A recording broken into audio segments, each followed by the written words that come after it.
Praise the Lord. கர்த்தருடைய பரிசுத்த நாமம் மகிமைப்படுவதாக. இன்றைய தியானம் நீதிமொழிகள் 5ஆம் அதிகாரம் மற்றும் 6ஆம் அதிகாரம்.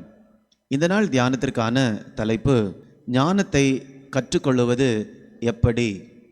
2 நாட்களுக்கு முன்பதாக நீதிமொழிகள் 1ஆம் அதிகாரத்தை தியானிக்கும் போது நாம் பார்த்தோம் ஞானத்தை பெற்றுக்கொள்வது எப்படி. இன்னைக்கு நம்ம பார்க்க போகிறோம் ஞானத்தை கற்றுக்கொள்வது எப்படி. இந்த 2 காரியங்களையுமே நீதிமொழிகள் புஸ்தகத்தில் நம்மால் பார்க்க முடியும். அப்போ ஞானத்தை பற்றி நாம் பார்க்கும்போது அதை அடைவதற்கு ஆண்டவர் அநேக வழிகளை வைத்திருக்கிறார். சாலமோன் ராஜாவுடைய வாழ்க்கையில் பார்க்கும்போது அவர் ஞானத்தை என்ன பண்ணவில்லை, கற்றுக்கொள்ளவில்லை. ஆனால் அவர் பெற்றுக்கொண்டார். அதன் பின்புதான் பயன்படுத்தினார். இப்போ நமக்கும் கூட ஆண்டவர் நீதிமொழிகளில் சொல்லுகிறார் எப்படி நாம் ஞானத்தை பெற்றுக்கொள்ள வேண்டும். அதை தான் 2 நாட்களுக்கு முன்பு நாம் தியானித்தோம். ஆனால் இன்றைக்கு ஞானத்தை நாம் கற்றுக்கொள்ளவும் செய்யலாம். அதை தான் எப்படி செய்யலாம் என்று இன்றைக்கி நாம் தியானிக்க போகிறோம். நாம் ஞானத்தை கற்றுக்கொள்ள வேண்டும் என்றால் ஞானமாக செயல்படக்கூடிய ஒருவரை நாம் என்ன பண்ண வேண்டும், பார்க்க வேண்டும், கவனிக்க வேண்டும். அப்போ அவரை கவனிக்கும் போதே அவரிடத்திலிருந்து ஞானத்தை நம்மால் என்ன பண்ணலாம், கற்றுக்கொள்ளலாம். ஆனால் இந்த 6ஆம் அதிகாரத்தில் ஆண்டவர் நமக்கு ஒரு நல்ல ஆலோசனையை சொல்லுகிறார். 6ஆம் வசனம், சோம்பேறியே நீ எறும்பினிடத்தில் போய் அதன் வழிகளை பார்த்து ஞானத்தை கற்றுக்கொள்.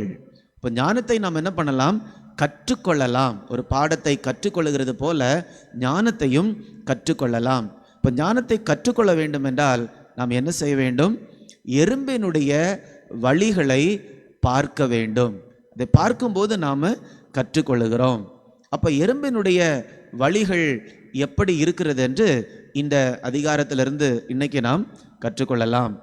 7ஆம் வசனம் 8ஆம் வசனத்தை நான் வாசிக்கிறேன். அதற்கு பிரபுவும் தலைவனும் அதிகாரியும் இல்லாதிருந்தும்.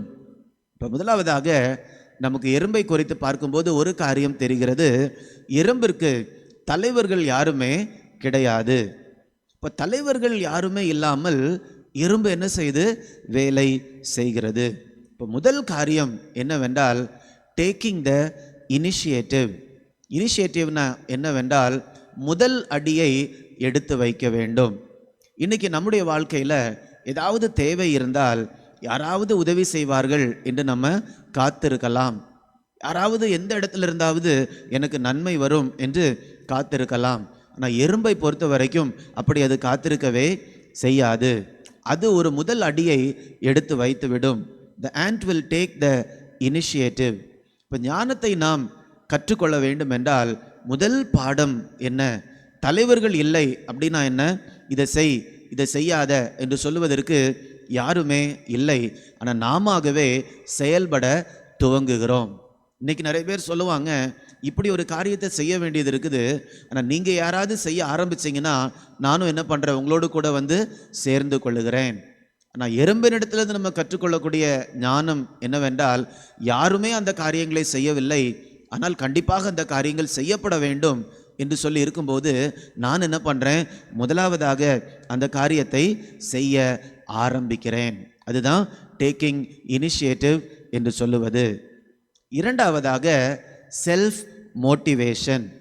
நம்மை நாமே உற்சாகப்படுத்தி கொள்வது தான் செல்ஃப் மோட்டிவேஷன். இப்போ எறும்பை பார்க்கும்போது எறும்புக்கு தலைவர்கள் கிடையாது, அதே நேரத்தில் எறும்பை உற்சாகப்படுத்துவதற்கும் யாருமே கிடையாது. இன்றைக்கி நாம் நம்முடைய வாழ்க்கையில் நம்முடைய வேலைகளை செய்வதற்கு அல்லது நம்முடைய பொறுப்புகளை செய்வதற்கு யாராவது என்னை உற்சாகப்படுத்த மாட்டார்களா என்று நாம் ஏங்கி கொண்டிருப்போம். வெளியிலிருந்து யாராவது என்னை உற்சாகப்படுத்தினா நான் இந்த வேலையை செய்வேன். இன்றைக்கி நிறைய பேர் சொல்லுவாங்க என்னால் இந்த காரியங்கள் எல்லாம் செய்ய முடியல, ஏன்னா எனக்கு வாழ்க்கையில் உற்சாகமே கிடைக்கல, என்னை உற்சாகப்படுத்துவதற்கு யாருமே இல்லை என்று. ஆனால் ஆண்டவர் இந்த நேரத்தில் நமக்கு சொல்லுவது எறும்பை பார்த்து நாம் ஞானத்தை கற்றுக்கொள்ள வேண்டும். எறும்புக்கு உற்சாகம் வெளியிலிருந்து வரல, அதற்கு உள்ளால இருந்து வருகிறது. அப்போ மற்றவர்களுடைய உற்சாகத்தை நாம் சார்ந்து வாழும்போது நிறைய நேரத்தில் நாம் சோர்ந்து போவோம், அல்லது நிறைய நேரத்தில் நம்முடைய பொறுப்பை செய்ய முடியாமல் போய்விடுவோம். அதனால் நமக்குள்ளால இருந்து உற்சாகம் அடைவதற்கு கற்றுக்கொள்ள வேண்டும். அது ஆண்டவருடைய வார்த்தையை படிக்கும்போது, இது ஆண்டவருடைய சமூகத்தில் இருக்கும்போது அவரிடத்திலிருந்து உற்சாகத்தை பெற்றுக்கொள்வதற்கு நாம் பழகிவிட்டோம் என்றால் மற்றவர்களுடைய உற்சாகத்தை சார்ந்து நாம் என்ன பண்ண மாட்டோம், வாழ மாட்டோம். ஆனால் மற்றவர்கள் நம்மை உற்சாகப்படுத்தும் போது அது நல்லது தான், அதை நம்ம பெற்றுக்கொள்ளலாம், ஏற்றுக்கொள்ளலாம். ஆனால் அதை சார்ந்து மட்டும் நம்ம என்ன பண்ணக்கூடாது, வாழக்கூடாது. மூன்றாவதாக எறும்பை குறித்து பார்க்கும்போது கடினமாக உழைக்கக்கூடியது தான் எறும்பு. 8ஆம் வசனத்தில் நாம் பார்க்கிறோம், கோடை காலத்தில் தனக்கு ஆகாரத்தை சம்பாதித்து அறுப்பு காலத்தில் தனக்கு தானியத்தை சேர்த்து வைக்கும். அப்போ எறும்பு ரொம்ப கடினமாக உழைத்து அது சேர்த்து வைக்கிறது தானியத்தை. ஏன் சேர்த்து வைக்கிறது? ஒரு சில நாட்களில் அல்லது ஒரு சில இயற்கை சூழ்நிலைகளில் எறும்பால் என்ன பண்ண முடியாது, வேலை செய்ய முடியாது. அதனால் இப்படிப்பட்ட நாட்கள் என்னுடைய வாழ்க்கையில் வரும் என்று அறிந்து முன்பதாகவே அப்படிப்பட்ட நாட்களுக்கு அது சேகரித்து வைத்துவிடும். இது எதை குறிக்கிறது என்றால் ஆயத்தத்தை குறிக்கிறது. நம்முடைய வாழ்க்கையில் எதிர்காலத்திற்காக நம்ம என்ன செய்ய வேண்டும், ஆயத்தப்பட வேண்டும். எதிர்காலத்தில் ஆண்டவர் வைத்திருக்கக்கூடிய திட்டத்தை நாம் நேர்த்தியாக செய்வதற்கு நம்மை ஆயத்தப்படுத்த வேண்டும். அநேக விதங்களில் நாம் என்ன பண்ண வேண்டும், ஆயத்தப்படுத்த வேண்டும் நம்மை. ஒருவேளை அது ஊழிய காரியங்களாக இருக்கலாம். ஆண்டவர் நமக்கு கொடுத்திருக்கக்கூடிய தாளந்துகளை வாய்ப்பு கிடைக்கக்கூடிய நேரத்தில் பயன்படுத்துவதாக இருக்கலாம், அல்லது நாமே வாய்ப்பை தேடி அவைகளை பயன்படுத்துவதாக இருக்கலாம். அல்லது படிக்கக்கூடிய பிள்ளைகள் பாடத்தை மட்டும் படித்துவிட்டு அவங்களுக்கு கிடைக்கக்கூடிய ஃப்ரீ டைமில் சும்மா இருப்பதை காட்டிலும் அவங்க தங்களுடைய பாடத்தை தவிர வேறு ஏதாவது காரியங்களை படிக்கலாம். எப்படி நன்றாக பேசுவது, அல்லது ஆங்கிலத்தில் எப்படி பேசுவது, அல்லது இன்னொரு காரியத்தை எப்படி நான் செய்வது, இப்படியாக எதிர்காலத்திற்கு நம்மை ஆயத்தப்படுத்த வேண்டும். ஸோ இதைத்தான் எறும்பினிடத்திலிருந்து நாம் கற்றுக்கொள்ள முடியும்.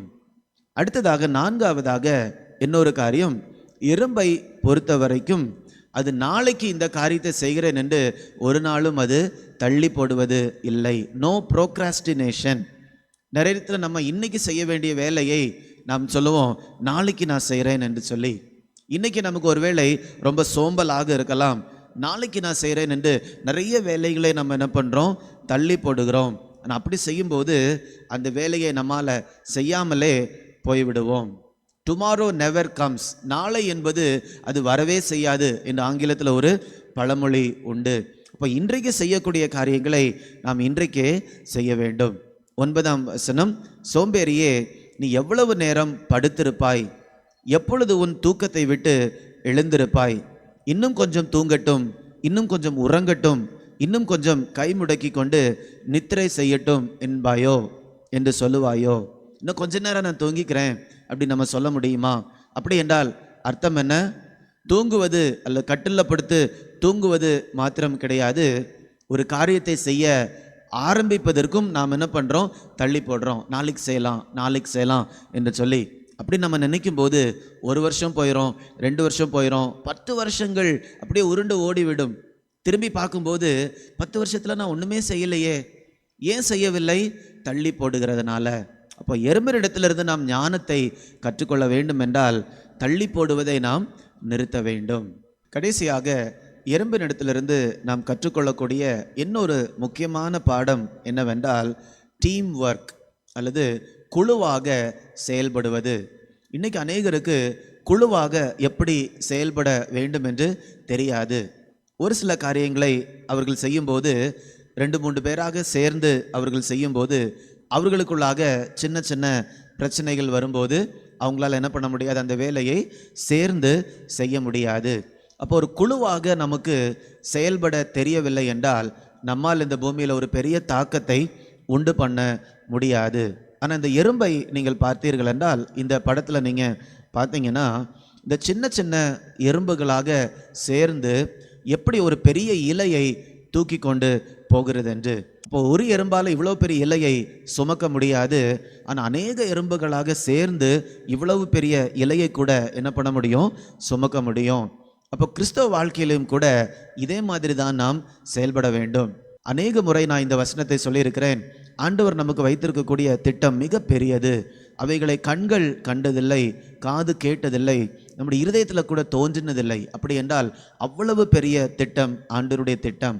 அப்போ தனியாக தான் நான் இதில் செயல்படுவேன் என்று சொல்லும்போது நம்மால் அந்த திட்டத்துக்கு என்ன பண்ண முடியாது, ஈடு கொடுக்கவே முடியாது.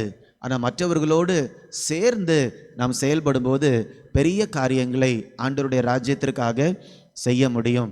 அப்போ இந்த எறும்பினிடத்திலிருந்து இப்படிப்பட்ட காரியங்களை நம்முடைய அனுதின வாழ்க்கையில் கற்றுக்கொண்டு அதை அப்பியாசப்படுத்தும் போது நமக்குள்ளாக ஞானம் பிறக்கிறது. அப்போ இந்த காரியங்களை நாம் தெரிந்தால் மட்டும் போதாது, இவைகளை நாம் அப்பியாசப்படுத்தும் போது நம்முடைய இருதயத்தில் ஞானம் உருவாகிறது. இப்போ உங்களுடைய வாழ்க்கையிலும் கூட இந்த 5 காரியங்களை வைத்து நீங்கள் சோதித்து பாருங்க. ஒரு காரியத்தை துவங்கக்கூடிய ஒரு திறமை உங்களுக்கு இருக்கிறதா, அல்லது வேற யாராவது முதல்ல ஆரம்பிக்கட்டும் அப்புறம் நான் போய் சேர்ந்துக்கிறேன் அப்படின்னு நினைக்கிறீங்களா? அடுத்ததாக உங்களை யாராவது உற்சாகப்படுத்தி கொண்டிருந்தால் தான் நான் செயல்படுவேன், என்னை உற்சாகப்படுத்துவதற்கு யாருமே இல்லைன்னா நான் அப்படியே நின்று விடுவேன் அப்படி சொல்லி நீங்கள் நினைக்கிறீங்களா? அல்லது கடினமாக உழைக்க முடியலையா, ஆயத்தம் செய்யாமல் நிறைய வாய்ப்புகளை இழந்து கொண்டு இருக்கிறீங்களா? அல்லது நாளைக்கு செய்யலாம் என்று தள்ளி போட்டு வாழ்க்கையினுடைய பெரும் பகுதியை இழந்து கொண்டிருக்கிறீங்களா? அல்லது மற்றவர்களோடு சேர்ந்து செயல்பட முடியாமல் உங்களுடைய தாக்கம் இந்த பூமியில் மிக குறைவாக காணப்படுகிறதா?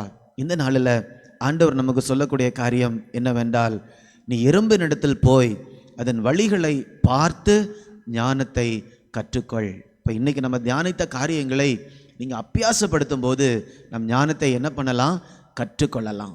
ஜெபிக்கலாமா? அப்படிப்பட்ட கிருபையை ஆண்டவர் நமக்கு தரும்படியாக.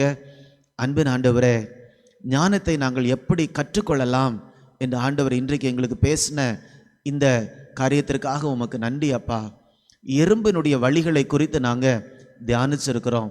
எறும்பு எப்படியாக செயல்படுகிறது, எப்படி உற்சாகமாக ஆண்டவரே அது தன்னுடைய பொறுப்பை செய்கிறது, ஆயத்தப்படுகிறது, சேர்ந்து வேலை செய்கிறது, உற்சாகம் அடைகிறது.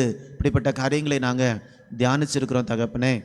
இந்த காரியங்களை எல்லாம், இந்த சத்தியங்களை எல்லாம் நாங்கள் இந்த வாழ்க்கையில் அப்பியாசப்படுத்தக்கூடிய கிருபையை ஆண்டவர் தாருங்க. தனிப்பட்ட வாழ்க்கையிலும் சரி, குடும்ப வாழ்க்கையிலும் சரி, சமுதாயத்திலும் சரி, இந்த காரியங்களை நாங்கள் ஒவ்வொருவரும் அப்பியாசப்படுத்த ஆண்டவர் கிருபை தாங்க. அப்படி அப்பியாசப்படுத்தும் போது ஆண்டவருடைய ஞானத்தை நாங்கள் அனுபவிக்க கிருபை தாரும். இப்படி செய்து உம்முடைய நாமத்தை மகிமைப்படுத்தும் மீட்பர் இயேசுவின் மூலம் கேட்கிறேன் நல்ல பிதாவே. ஆமேன், ஆமேன். God bless you. God bless you.